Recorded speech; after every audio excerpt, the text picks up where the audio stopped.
Here to explain their proposal and provide insight into the problems facing the VA, we're joined by Senator Bernie Sanders. He's the independent from Vermont. He's chairman of the Senate Veterans Affairs Committee. And Representative Jeff Miller. He's a Republican congressman from Florida and chairman of the House Veterans Affairs Committee. Gentlemen, we welcome you both. Congressman Miller, to you first. How did you arrive at these numbers? I ask because the last time the Congressional Budget Office took a look at what Congress was proposing, they came back with an estimate much higher than what you had thought. Well, it was, and a lot of that money was dealing with the choice portion of the bill. We feel like CBO was wildly off on their estimate. We asked them to re-estimate. The number came down a little more. We still think that it's not going to cost as much as they estimate, so we're willing to lock in a $10 billion number to start with. Senator Sanders, it does appear that this amount of money is less than what you originally proposed. As I understand it, over 3 years. What makes you believe it's going to do the job, that it's going to make the difference that you think needs to be made? Well, I absolutely don't think it's enough money to do the job, but I think it's a very, very good start. I think it will give the VA what it needs in its first year in terms of going out and getting the doctors and the nurses and the medical personnel and the space that they need to provide quality care to our veterans in a timely manner. Frankly, between you and me, I think we're going to be back discussing this next year. Literally that quickly? Well, I think so, and I think that the needs of the VA and the needs of the veterans community are very, very significant. Judy, we're talking about a VA system in which in the last 4 years, 1.5 million more people have come into the system. You're dealing with 500,000 people who have come home from Iraq and Afghanistan with PTSD and TBI.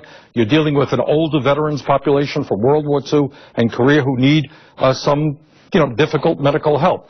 So my hope is, and my belief is, that what we have done is a really good start. We want to see the VA get its act together. We want to see it be more efficient. We want to see doctors go to where they are needed.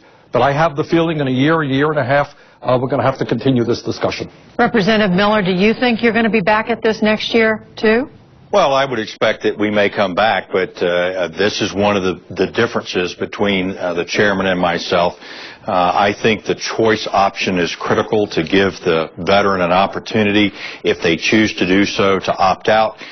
We have done that in this particular piece of legislation for those that have been waiting in line, and particularly for those that live 40 miles or more from a VA facility. We believe that this is an important first step. But I'll tell you, neither one of us believe that you can fix the culture from within by just throwing money and people at the system. There has to be a systemic change within the system, and I hope that the new secretary, once he is confirmed, will begin that process. So you're saying this bill will make some difference, but you're saying bigger changes are going to have to come from somewhere else. Well, I think one of the first steps, and I'm glad we were able to reach, again, a bipartisan agreement, is an accountability side. People are still shocked to find out that many of the same people that have been involved in really lying about the numbers in regards to wait time are still on the job. What we've done is we've come up with a crafted piece of bipartisanship that will, in fact, give the Secretary the ability to fire those that have lied to him with an appeal process built in, and I think that will send a clear message to those who want to fudge the numbers. Senator Sanders, do you believe this is going to pass the Congress this week? I am quite confident it is going to pass the Senate because I know that virtually every member of the Senate understands we just cannot turn our back on men and women who have put their lives on the line to defend us and who are hurting today. It really would be an obscenity to go home in August and not address this issue. So I'm confident it's going to pass the Senate, and I'll let Jeff make the determination as to what happens in the House.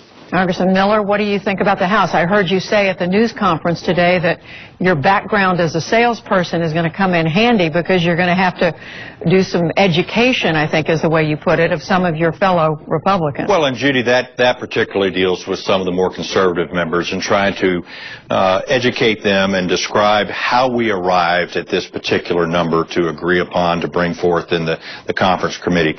I believe that both sides of the aisle, both Democrat and Republican, Republican will support this in very large numbers. The important thing, and it's a date that Senator Sanders and I had set out early on, and that was to finish this conference report, have it voted on by sides of the Capitol building, and then send it on to the president. But you do think you're going to get it through the House? Is that what I hear? I have no expectations that anything less than passage by a wide margin. Senator Sanders, it's so unusual to see an agreement between Republicans and Democrats in the Congress. What's the secret? Because just a few days ago, the two of you and Congressman Miller, were at odds over at least a big part of this. Look, here's the problem that we have. I mean, it's no great secret. Number one, in my view, and I think the view of most Americans, the Congress itself is pretty dysfunctional. We are not addressing the real needs of the American people. And second of all, philosophically, there's a huge division between the House and the Senate. But what I think Congressman Miller and I understood is that failure in this sense was not an option. It would be reprehensible. It really would make me sick to think that we would go home and not address the very serious problems facing the veterans community. And I think, Congressman Miller shared that same perspective. Congressman Miller, so do you have a secret you want to share with others seeking consensus on Capitol Hill, or was this just a one-off proposition here? No, and I think Senator Sanders and I both can be as partisan as needed during particular debates. But in this issue, as it relates to the wait times with veterans, partisanship was not appropriate. We worked as hard as we could, even during the time when the press was making out like this particular conference report was dead.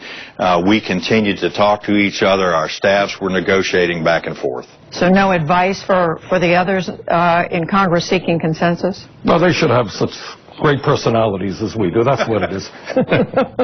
We'll take that. We'll take that for an answer. Senator Sanders, Congressman Jeff Miller, thank you both. Thank you. Thank you.